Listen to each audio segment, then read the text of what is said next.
This might sound harsh, but it needs to be said. If a group can't hold their own live, they shouldn't be touring internationally.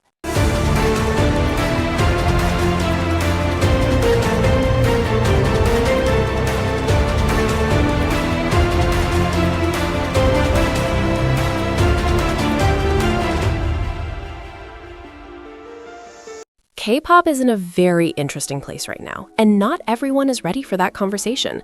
Some things people hype, some things people avoid, and some things just sit there awkwardly while everyone pretends not to see them. So let's talk about it. Hello again, Rosieries, to my irrelevant channel, both old and new. If you're ready to hear that one mosquito at 7 a.m., then you're at the right place. Let's get into it. Number 1. Groups they can't sing live shouldn't be touring internationally. This might sound harsh, but it needs to be said. If a group can't hold their own live, they shouldn't be touring internationally. Some companies need to understand that their ticket prices are no joke. Fans are paying real money, sometimes travel money, hotel money, whole paycheck money just to hear artists actually perform, not to watch what's basically a high-budget lip-sync session with fancy lighting. There's nothing wrong with using a backtrack for support, everyone does. But when the vocals are buried so deep you could mute the mic and nothing would change, that's not a concert, but a glorified playback. At that point, you're selling the illusion of live music, not the experience. International audiences are especially unforgiving because expectations are different. You're not just representing your group, you're representing your entire industry on a global stage. If the stage presence is shaky and the live vocals aren't there, you best believe that people will notice and they will talk. Touring should be a flex, not a gamble. It's supposed to showcase growth, stamina, and skill under pressure. If the performance can't survive without heavy audio crutches, maybe the focus should be more training and less on touring. A world tour shouldn't feel like an expensive rehearsal. Number 2. Criticizing girl groups is a lot easier than criticizing boy groups. Criticizing girl groups and criticizing boy groups do not get the same reaction. When people offer genuine criticism about girl groups, sure, there's backlash, but most of the time it blows over. You might get dragged for a bit, but you can usually move on with your life. Try that with a boy group though, and suddenly you've triggered a full-blown different squad. Some stans are so emotionally attached to their oppas that they turn into superheroes on steroids the second you say anything remotely critical. It doesn't matter if the point is valid, respectful, and performance-based, they'll make sure you never hear the end of it. Expect to get overly typed long essays that nobody has the time to read, immature quote tweets, and sometimes fan edits debunking you if you're relevant enough. Yeah, the whole package. And their favorite go-to line is the generic, "Oh, you witch, they work too hard to be criticized by random nobodies online." As if effort automatically cancels out flaws, or hard work makes someone immune to feedback. It turns into a moral argument instead of a discussion about performance. Girl groups get critiqued, boy groups get protected. And that imbalance makes honest conversation in K-pop spaces way harder than it needs to be. Number 3. Most idols don't really have any common sense. This is going to trigger the parasocial stans, but I'm going to say it anyway. A lot of idols seriously lack basic common sense. Yes, I said it, and no, this isn't about harmless slip-ups. Everyone messes up, which is very normal. I'm talking about the kind of decisions where you know beforehand it's going to cause backlash and you do it anyway, like consequences are optional. There's a huge difference between being human and just being reckless. Idols aren't toddlers who need to be coddled every time they get called out. You're grown, you've been media trained, you have a company, a PR team, managers, and still choose to do stuff that might get you dragged. I don't know what's going on in their pretty little heads sometimes, but if they think they are being real, then someone needs to school them that there's a difference between being real and being reckless. And what makes it worse is when they act shocked at the reaction.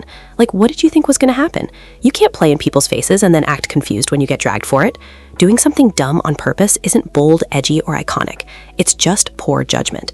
And the backlash they get, half the time, they walked straight into it. Number 4. EXO's legacy is doing more work than their recent group output. Before you throw tomatoes at me, let me explain, okay? EXO's legacy is carrying them harder than their actual recent releases. Don't get me wrong, the respect is 100% deserved. Their past will forever be iconic and their eras will forever be legendary. Fans and casual listeners alike will always give them credit for that. But if we're talking about right now, their current group output isn't what's keeping them trending. Most of the hype and conversation comes from nostalgia, because people are clinging on to memories of the group at their keep rather than reacting to what they're actually dropping these days. It's like their history shows up to do all the heavy lifting while the present sits quietly in the corner. Legacy can't be the only thing propping a group up forever. Respect for the past is one thing, but momentum is built on today's music. And lately, EXO's name opens doors more than their new songs do. Nostalgia is powerful, but it can't replace consistent output. Number 5. The real reason NMIXX and Baby Monster trail behind is because of music cohesion over skill. NMIXX and Baby Monster are often brought up in conversations about whether talent still matters in K-pop, especially when they're compared to groups like IVE, aespa, Stray Kids, or newer breakout acts. Some people argue that their relatively lower recognition proves that talent is no longer necessary for success in the industry. However, that conclusion oversimplifies the situation and ignores a major factor: music quality and group identity. Both NMIXX and Baby Monster are undeniably talented. Their vocal ability, performance skills, and training are not the issue. The real problem lies in how their music has been received and how clearly their artistic identities have been defined. Strong talent alone is not enough to make a group stand out if the music doesn't resonate with the public or if the group lacks a clear, recognizable sound and concept. Groups like IVE and aespa gained attention not just because of visuals or hype, but because their music established a distinct identity early on. In contrast, inconsistent musical direction and experimental choices that fail to connect with listeners can limit a group's impact, regardless of talent level. If NMIXX and Baby Monster were backed by stronger, more cohesive music and a clear identity, their recognition and award potential would likely be much higher. Number 6. Being mean to Jennie isn't going to make her a better performer. You heard me correctly. Being mean to Jennie isn't going to magically turn her into a better performer.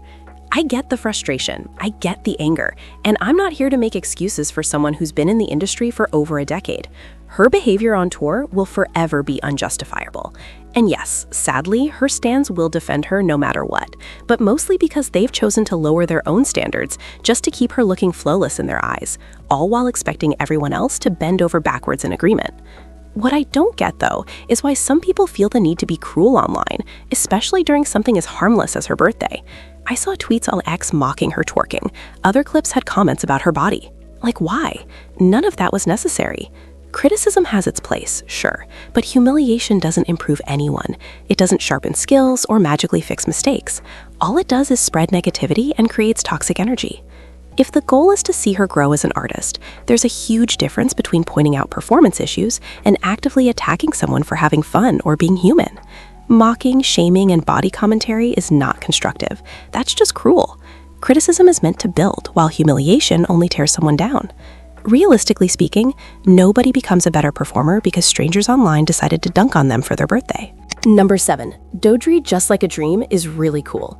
From the very first note, Dodri's Just Like a Dream grabs you in a way that feels almost cinematic. There's this delicate, graceful atmosphere that drifts between modern pop polish and a soft, elegant timelessness. It doesn't feel like it's chasing trends because it feels like it exists on its own. Right away, you're pulled in, not just listening, but experiencing the song.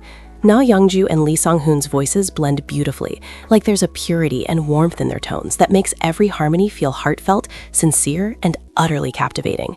The pre-chorus is a masterclass in tension and anticipation, and when the chorus hits, it's impossible not to be fully immersed. The song transitions from impressive to genuinely lovable in seconds, and the bridge adds another layer of depth with emotional lift, musical progression, all while keeping the instrumental smooth, rich, and soothing. It's relaxing, but never boring, detailed yet accessible, and somehow manages to linger in your mind long after it ends. What makes it really special is how thoughtfully it's constructed. Every melodic choice, every vocal nuance feels intentional. This isn't just a good track. It's K-pop done with care, structure, and soul. The kind of song that makes you feel like the genre can still surprise you. Honestly, this might be the strongest thing JYP has put out in a while, and it feels like the start of something truly exciting for Dodri. Number 8. Some companies rush debuts to secure the generation, and it shows. You can almost feel the boardroom panic behind some of these 5th-gen rollouts.